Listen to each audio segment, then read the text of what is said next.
morning, students. Today I will be teaching you about the first normal form and the anomalies associated with this normal form. So let's start with it. A relation is in first normal form if it does not contain any multi-valued attribute, and hence it is said to be atomic. Now don't be confused with the words relation and attribute. Relation here means a table and attribute means a column of a table. That means a table or a relation is said to be in first normal form if its columns or attributes do not hold multiple values, and hence they are atomic. So, in first normal form, multiple values for a column or an attribute is never allowed. You will better understand this with the help of an example in the next slide.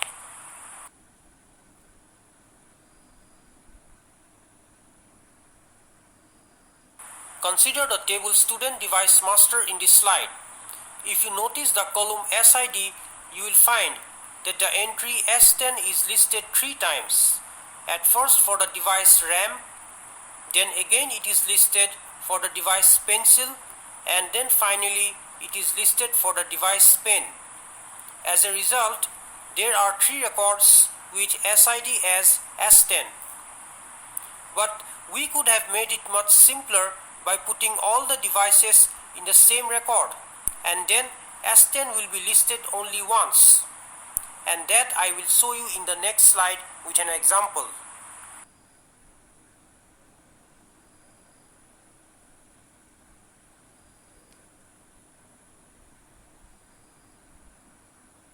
Just check the table in this slide. There are some changes. I have put all the 3 devices, RAM, pencil and pen, in the same record with SID as S10. Hence, there is only one record with SID as S10 instead of 3. This looks much simpler, but there is a problem. Now guess what's the problem?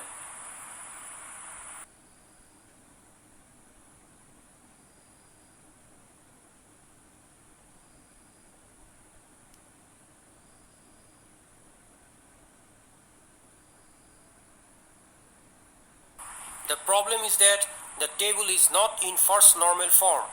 This is because the columns or the attributes DID, DNAME, DCost, DProfit and QTY holds multiple values for SID as S10. Those are DID holding multiple values D10, D15 and D17, and DNAME also holding multiple values which are RAM, pencil and pen. And in the same way, DCost, DProfit and QTY holds multiple values for the same SID listed only once, which is S10. And this can be seen in the given table. Now since multi-valued attributes are not allowed in the first normal form, so this table student device master is not in first normal form.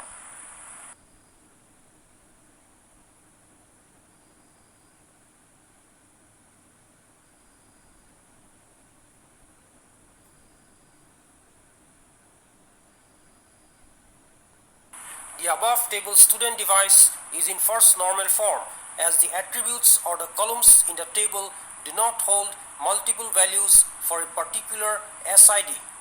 This can be seen from the entries in each of the rows. From the first 2 rows, you can easily understand.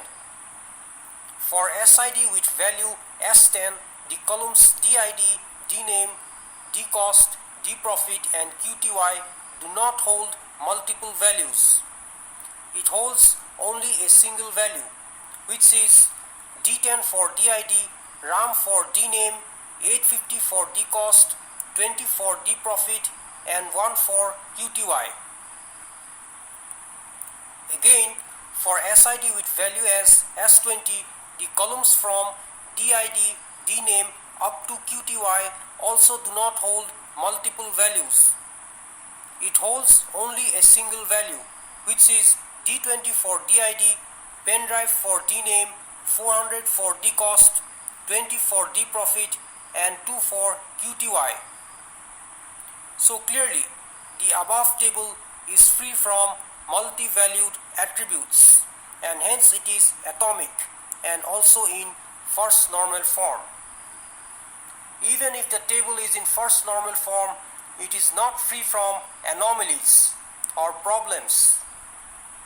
Tables in first normal form suffers from anomalies such as insert anomaly, delete anomaly or update anomaly, which I will explain in the next slide.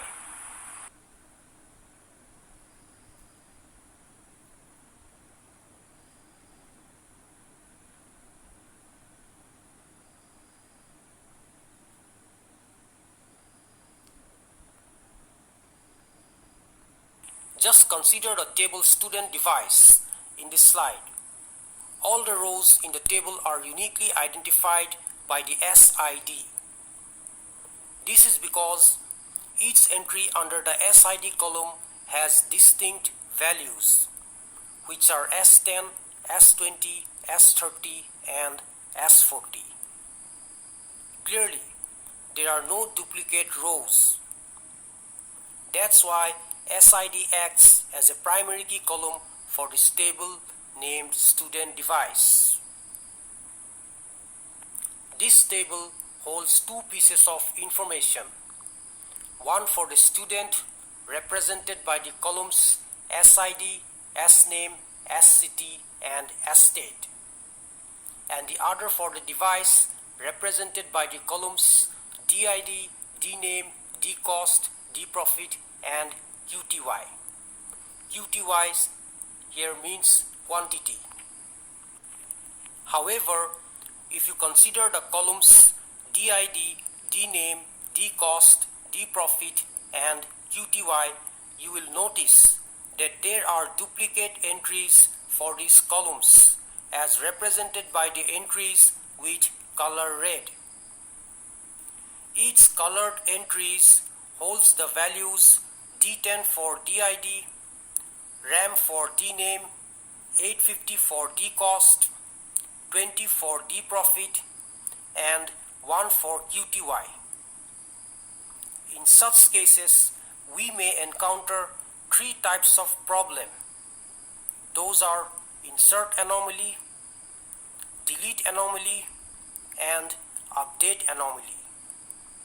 Let's understand how it occurs.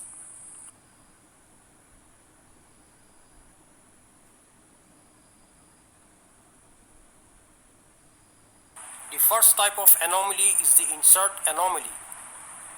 An insert anomaly arises due to failure to place information about a new entry in a table. In the next slide, I will show with the help of an example.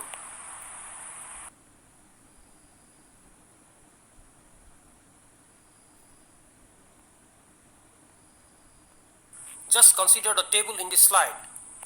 If a new student, say Pranav's data, needs to be entered, it can be entered very easily into the table by simply putting a new distinct entry of S50 in the primary key column SID and then filling up the remaining entries for SNAME, SCT, SState for that student Pranav having SID as S50, as can be seen in the table. The device information has been kept null for the student called Pranav, as this student did not purchase any device.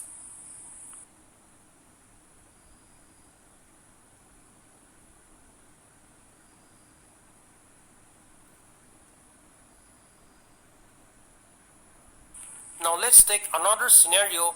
What would happen if a new device information such as D40 for DID, rubber for DNAME, 200 for DCost, 10 for DProfit and 2 for QTY has been entered, that is not purchased by any student?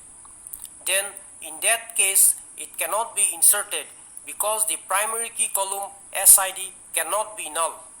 So this is the case of an insert anomaly. As a result, every device information has to be associated with a particular student. So information about new devices cannot be entered unless it is purchased by a student.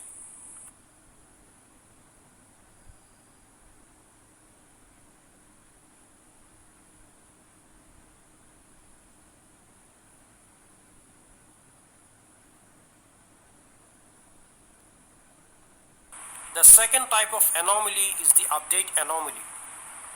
Update anomaly arises due to non-synchronization of data while updating certain columns in a table. That means some entries in a column might get updated whereas some entries may not. In the next slide, I will explain it with the help of an example.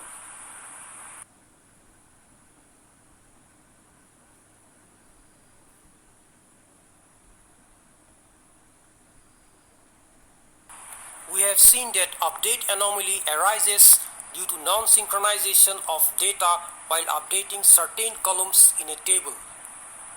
That means due to non-synchronization of data, certain columns get updated and certain columns not. Now consider this table. Say you want to update the device named RAM having DID as D10 to paper using the following update statement. That is, update student device, set dname equal to paper where DID equal to D10 followed by semicolon.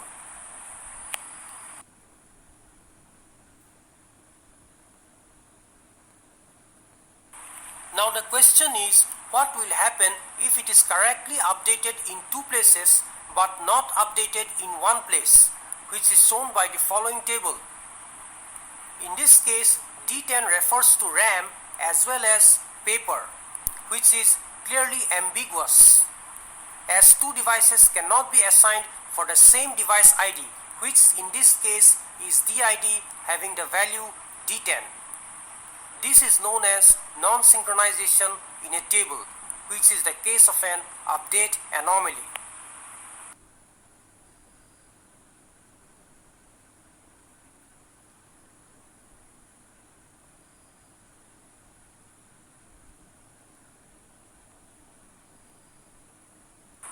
The last type of anomaly is the delete anomaly.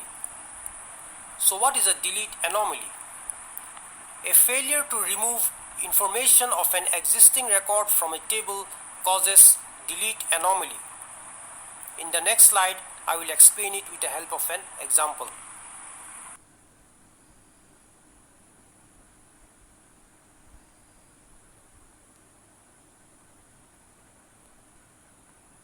Consider the table in this slide. Let's say the student Tushar is going to a place called New Jersey in America, and so he wants to delete his name from the table student device. In this case, pen drive is purchased only by Tushar, as can be seen in this table, and if his record is deleted, then all information related to the device pen drive will be lost. So this is the case of a delete anomaly.